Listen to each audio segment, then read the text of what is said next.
좋으신 주님을 찬양합니다. 우리 좌우 앞에 있는 분들과 인사를 나눕니다. 반갑습니다. 환영합니다. 축복합니다. 잘 오셨습니다. 오늘도 신실하신 주님께서 우리가 하루 종일 또 넉넉하게 살 수 있는 만나와 꿀을 부어주실 줄 믿습니다. 우리 그런 기대를 가지고 사도행전 22장 말씀 함께 나누도록 하겠습니다. 오늘 이 말씀은 우리가 잘 아는 바와 같이 사도 바울이 3차 전도 여행을 마치고 예루살렘에 돌아와서 과격파 유대인들에게 붙잡히게 되죠. 바로 그때에 생긴 사건의 일환이라고 보시면 됩니다. 사로잡힌 바울이 그때 천부장과 군인들이 의해서 구조가 되고 그 천부장 앞에서 내가 이들에게 말할 수 있느냐 하면서 헬라 말로 로마 말이었죠. 로마 말로 했을 때 이것을 듣고 이제 천부장이 그 바울의 변호를 허락하게 됩니다. 그래서 그 변호하면서 바울이 이제 간증에 자신의 말을 간증으로 고백하는 이 장면인데, 근데 오늘 우리가 이 말씀 읽은 본문에서는 주님께서 믿음의 백성들을 택하시고 그 택하신 백성들로 하여금 어떻게 하기를 원하시는지에 대한 내용들이 여기에 고스란히 담겨져 있습니다. 그래서 이것은 사실 이제 바울 한 사람에게만 국한되는 일이 아니고 오고 오는 모든 믿음의 백성들 모두에게 이제 해당되는 말씀이신지라 오늘 이 말씀을 우리가 다시 한번 상고하면서 주님께서 우리를 택하여 불러주시고 그리고 이제 무엇을 하기를 원하시는지를 다시 한번 각성을 하고 묵상을 하면서 또 다시 사명을 회복하고 힘을 얻고 그렇게 삶으로 나아가는 복된 시간이 되시기를 축복합니다. 오늘 말씀을 함께 살펴보도록 하겠습니다. 오늘 10절 말씀인데 10절 같이 한번 읽어볼까요? 시작. 내가 이르되 주님 무엇을 하리이까? 주께서 이르시되 일어나 다메섹으로 들어가라. 네가 해야 할 모든 것을 거기서 누가 이르리라 하시거늘. 다메섹으로 가면서 정오의 태양보다 뜨거운 환한 그런 하나님의 영광의 빛을 이제 보게 되죠. 그래서 바울이 눈이 멀게 됩니다. 눈이 멀게 되고 그리고 이제 하늘에서 이런 음성이 들리는 거예요. 이제 이걸 귀로 듣습니다. 바울이. 근데 다른 사람들은 이 소리를 듣지를 못해요. 바울만 듣는 거죠. 그러니까 참 신비한 일이 일어나게 됩니다. 그래서 이제 깜짝 놀라서 주여 누구시니까 하면서 나는 네가 핍박하는 예수다 이런 얘기들을 이제 앞에 말씀 가운데서 같이 나누게 되었는데 이제 오늘 이 10절에 보면 다메섹으로 들어가면 네가 할 일을 누가 이르리라 하는데 이 사람이 누구죠? 이르는 사람? 아나니아죠. 이 아나니아 선지자가 와서 바울을 이제 만나게 됩니다. 그래서 11절에 보면 한번 보시겠습니다. 그 이후로 어떤 일이 생겼는지 시작. 나는 그 빛의 광채로 말미암아 볼 수 없게 되었으므로 나와 함께 있는 사람들의 손에 끌려 다메섹에 들어갔노라. 얼마나 이 광채가 강력한지 물리적으로 눈을 볼 수 없게 된 겁니다. 그러니까 하나님의 영광의 광채라는 게 이게 그냥 어떤 신앙 안에서 비추는 정도가 아니고 실제적으로 사람의 눈을 멀게 할 수 있는 그런 물리적인 빛이 있다라는 거. 이 굉장히 이제 특별한 그런 내용이 되겠습니다. 그래서 하나님이 다스리는 세계를 우리가 이제 지금 만물이 지어진 이 세계를 이렇게 접하고 있지만 이런 세계 외에도 하나님이 이 세계 너머에 다양한 것들을 가지고 계십니다. 하나님 그런 위대한 분이셔요. 그래서 제가 이 부분을 이 태양빛보다 더 강한 빛이 있다고. 물론 뭐 플라즈마나 이런 것들도 만들어낼 수 있지만 그건 인공적인 거고요. 실제적으로 이 세계 안에서 인간이 접할 수 있는 자연적인 빛 가운데 이 태양빛보다 더 강력한 것을 접하기가 쉽지 않습니다. 인간은. 근데 이 태양빛보다 더 강력한 하나님의 영광의 빛이 신앙이라는, 그러니까 비물리적인 세계에 있을 것 같은데 그게 아니라는 거예요. 실제적으로 물리적인 세계에 있는 거예요. 그래서 눈이 멀어요. 눈이 멀어요. 이게 너무 놀라운 게, 이런 거 하나하나가 굉장히 놀라운 게, 인간의 몸이 이게 인간의 몸이 있잖아요. 그러니까 예수님도 죽으셨다가 부활하시면서 부활체를 입으시잖아요. 근데 그 부활체라는 게 신앙 안에서 있는 그런 몸, 믿음 안에서 있는 그런 몸, 그러니까 신비한 몸, 마치 천사 같은 몸, 이렇게 생각할 수 있잖아요. 우리는 보통, 저는 옛날에 제가 서울제일교회 와서 이런 말씀을 연구하면서 이런 부분을 연구하기 전에는 어떻게 생각했냐면, 우리가 부활하면 천사같이 그런 유형이 되는 줄 알았어요. 근데 전혀 다른 몸이 있는 거예요. 이 세상에는 없어요. 그래서 주님은 주님은 그 신령한 몸이 계셔요. 그게 뭐냐면 변화된 몸인데 먹을 걸 먹어요. 그래서 제자들에게 제자들이 이게 유령인 줄 알고, 주님이 유령인 줄 알고 우리가 잘못 보고 있나 그럴 때 먹을 것이 있느냐 가져와라. 그러면서 그 앞에서 먹을 것을 드시잖아요. 드시는데 이게 부활체거든요. 부활체예요. 그러니까 부활체가 먹을 것도 먹고 사람들의 눈에 물리적으로 네 손가락을 이 손바닥에 넣어봐라 그러시잖아요. 물리적으로 만져지는 거예요. 근데 또 보세요. 제자들이 탁 깼을 때, 엠마오로 내려가는 제자들이 탁 깼을 때, 깨달았을 때 휙 하고 사라져요. 이게 되게 신비한 거예요.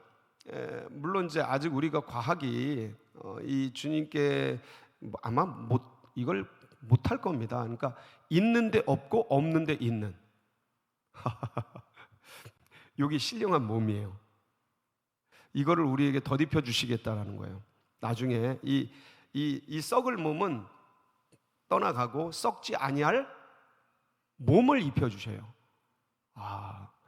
영이 아니고 우리 신령한 영이 있잖아요, 지금. 근데 이 몸이 감싸고 있잖아요. 예? 이 몸이 감싸고 있는데, 근데 이 몸 때문에 너무 괴롭잖아요. 이 죄를 짓고 이거 쓰러지고 넘어지고 미혹받고 유혹받고. 그러니까 이 질그릇 같은 이 몸 안에 이 보배 영이 있는데, 이 영에 합당한 몸이어야 되는데 이게 안 맞는 거예요.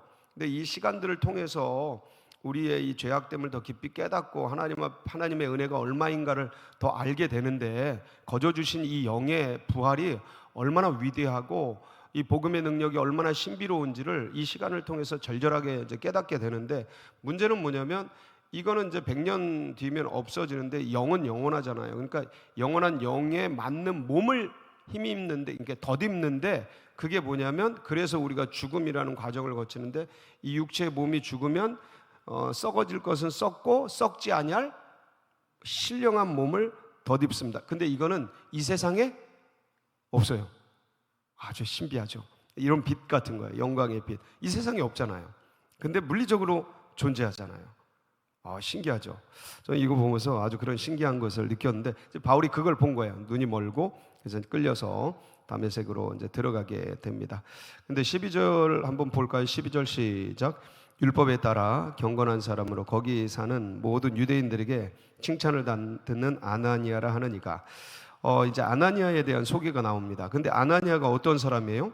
율법에 따라 경건한 사람으로, 율법을 준수하는 그런 경건한 사람이에요. 근데 거기 사는 모든 유대인들에게 뭘 들어요? 그러면 이 아나니아는 원래 어떤 사람이에요?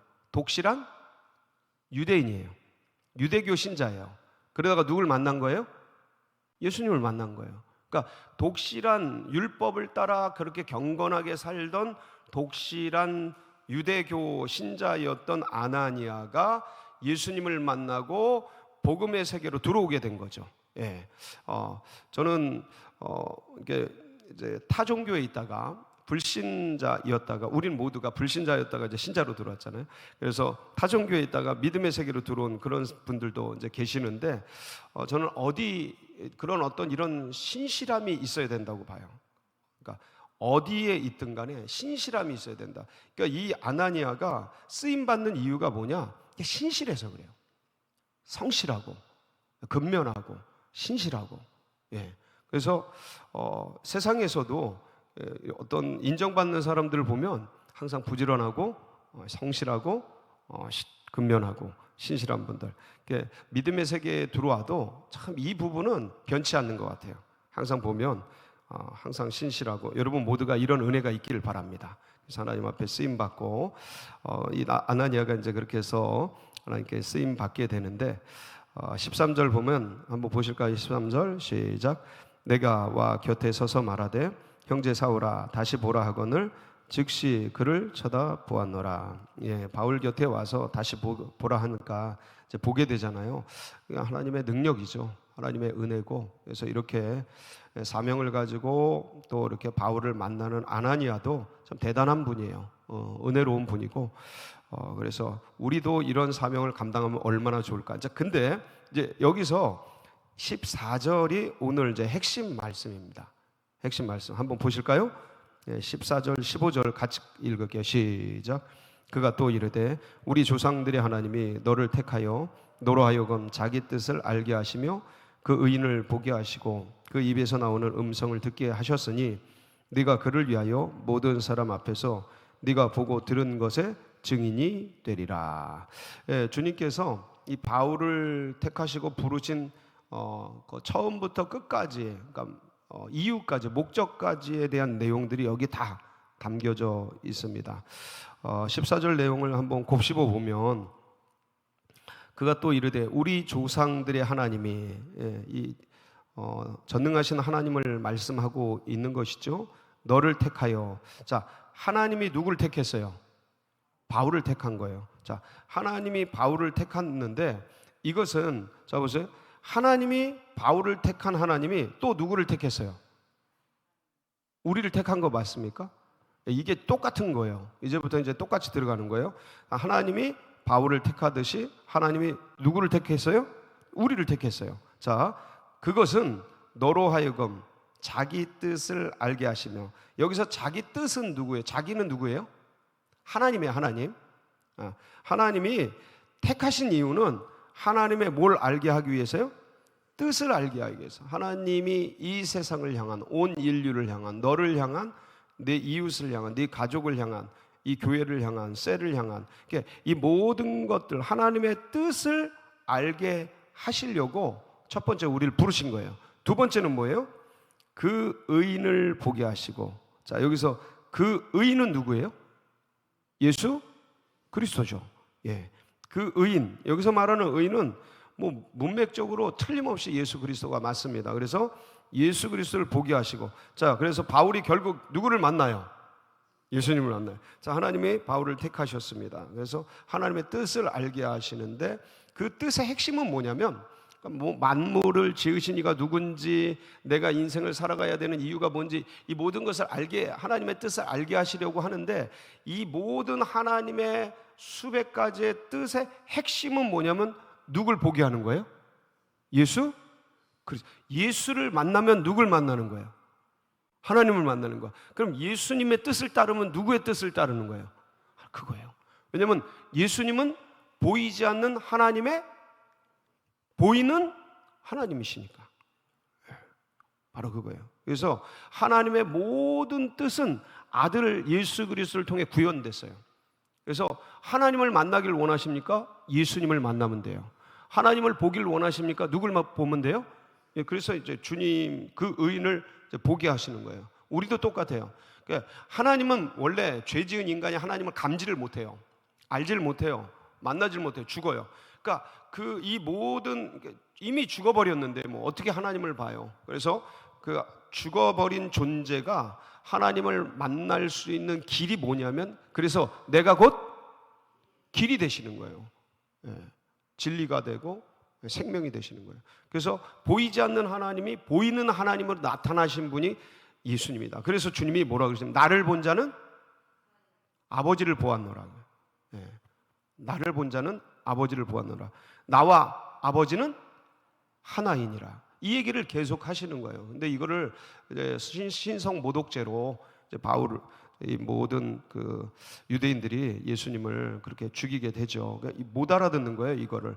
참 감사하게도 우리는 믿음 안에서 이제 이런 것들을 듣게 되고 보게 되고 알게 돼서 얼마나 감사한지 몰라요. 그 의인을 보게 하시고 그 입에서 나오는 음성을 듣게 하셨으니.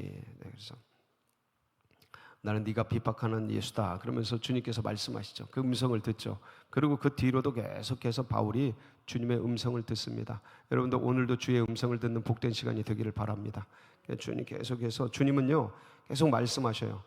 하나님은 아들을 통해 말씀하시고 아들은 만물을 통해 말씀하셔요. 성경을 통해서도 말씀하시고 이 설교자의 입을 통해서도 말씀하시고 여러분 기도할 때 영을 통해서도 말씀하시고 길거리에 다니면서 어떤 사건, 사고, 일들, 그다음에 우리의 의식을 통해서도 말씀하시고 떨어지는 낙엽을 통해서 말씀하시고 흔들리는 나뭇잎을 통해서도 말씀하시고 지나가는, 운전하면서 부딪히는 여러 가지 일들을 통해서도 말씀하시고 계속 주님은 말씀하십니다.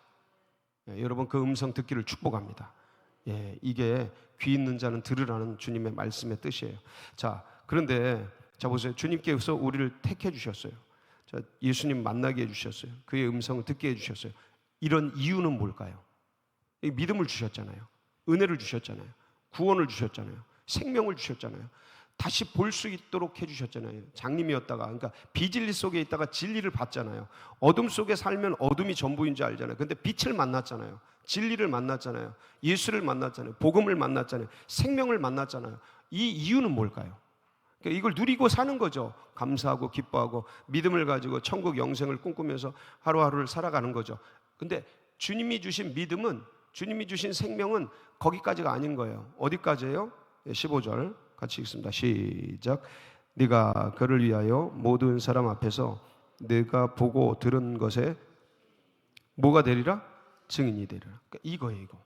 이게 그러니까 우리에게 믿음을 주셨는데 이 믿음은 그러니까 구원받고 은혜 받고 생명 얻고 천국 영생 축복을 누리라고 주신 거 맞습니다. 자, 근데 거기까지가 아니고 그렇게 하고 누리고 마음껏 누리고 뿐만 아니라 이 믿음을 가지고 세상을 다스리고 원수마귀 사단을 정복하고 이 어둠의 권세를 예수의 이름으로 깨뜨리고 물리치고 빼앗긴, 그러니까 빼앗긴 건 아닙니다. 근데 우리 용어로, 인간의 용어로 이렇게 표현하는 거예요.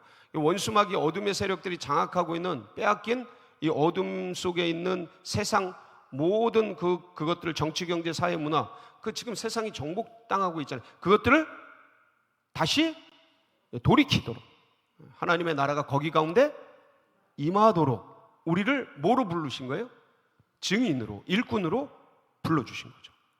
자, 근데 대부분의 크리스찬들이 어디에 머물러 있냐면 예수 믿고 구원받고 은혜 받고 너무 좋고 생명 축복 얻고 영생 천국 가는 그 은혜의 감사함으로 거기에 머물러 있는 거예요. 초막 여기가 좋사오니 초막 셋을 짓고 머물러 있는 거예요. 이게 한국 그리스도인의 비극이에요. 지금 이 시대에서 크리스천들이 이니셔티브를 놓치고 헤게모니를 놓치는 아주 비극적인 원인이 여기 있어요. 구원받고 감사하고 여기에 머물러 있는 거예요. 네. 마치 어제 제자들이 갈릴리를 배를 타고 가면서 풍랑을 만나니까 무서워 죽으려고 그러는 거예요. 주님이 말씀하시잖아요. 너희 믿음이 어디 있느냐? 너희 왜 이렇게 두려워하느냐? 그거는 믿음을 가진, 믿음이 없다를 말하는 게 아니고 믿음은 가졌는데 믿음을 쓸 줄을 몰라. 그러니까 구원은 받았는데 구원받은 하나님의 자녀가 됐는데 하나님의 자녀의 권세를 사용할 줄을 몰라. 하나님의 군사가 됐는데 총을 쏠 줄을 몰라. 총은 가졌는데 쏠 줄을 몰라. 이게 비극이에요. 이게 그리스도인들의 비극이야. 주님 말씀하시는 거예요. 우리를 부르신 목적. 그래서 제가 사진을 2장 준비했는데 한 장 올려주시면 이게 뭐냐면 그러니까 주님이 우리를 세상으로 부르시잖아요. 그렇죠? 근데 부르신 이유는 뭐예요? 은혜 받고 구원 받고 생명 얻고 너무 좋은 거죠. 그런데 거기서 머무르는 게 아니고 부르신 그들을 다시 세상으로 어떻게 해요? 보내시는 거예요. 여기까지가 믿음이에요. 여기까지가 불러주신 이유예요. 그러니까 부르심이라는 게 뭐까지 포함된 거냐면 보내심까지 포함이 된 거예요. 오늘 그 말씀이 그거예요. 우리를 택하셨어요. 부르셨어요? 뭐로? 증인으로. 좀 더 자세히 설명하면, 그러니까 예수 그리스도에게 우리를 세상에서 우리를 그리스도 예수께 부르셨어요. 교회로 불러주신 거죠.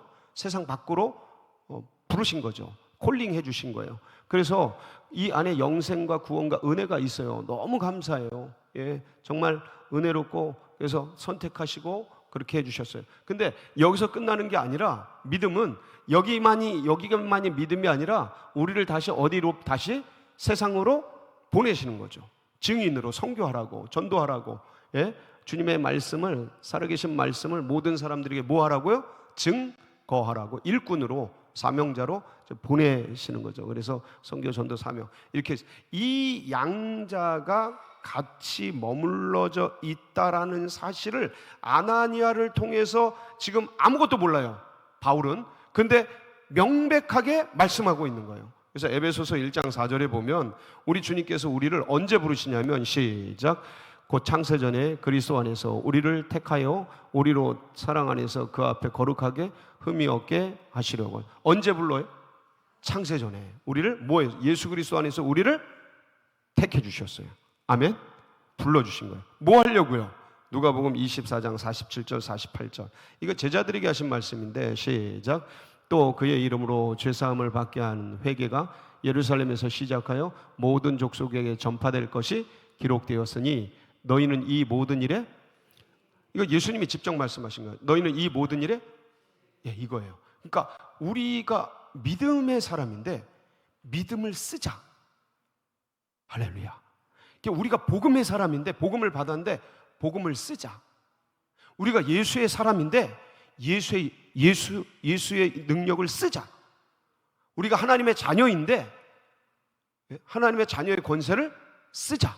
여기까지다. 여기까지가 부르신 이유다. 그러니까 우리가 주님의 군사로 믿음이라는 총을 받았어요. 포를 받았어요. 근데 쏘질 않아. 쏘질 않아. 가만히 있어요. 가만히. 여러분 많이 쏘세요. 많이 쏘시고 활용하셔서 여러분들을 불러주신 그 목적, 이유, 사명 잘 감당하여서 하나님께 영광된 그런 귀한 증인들, 일꾼들, 사명자들이 다 되시기를 주님의 이름으로 축복합니다. 같이 기도하시겠습니다.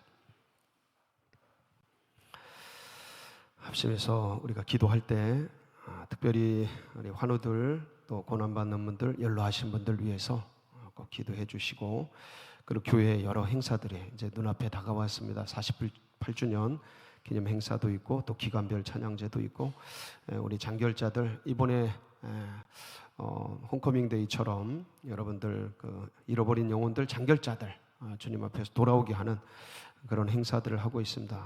많은 영혼들이 코로나 이후에 지금 잠자고 있는데 깨워서 주님께서 올 수 있도록, 또 이 일을 잘 감당할 수 있도록, 그리고 둔촌동 시대가 활짝 열리도록 포리온 아파트 예비된 영혼을 주님께서 교회로 보내주시도록, 여러분 각자의 기도 제목 붙들고 우리 주여 부르짖고 기도하며 나갑니다. 부르짖습니다. 주여, 주여, 주여.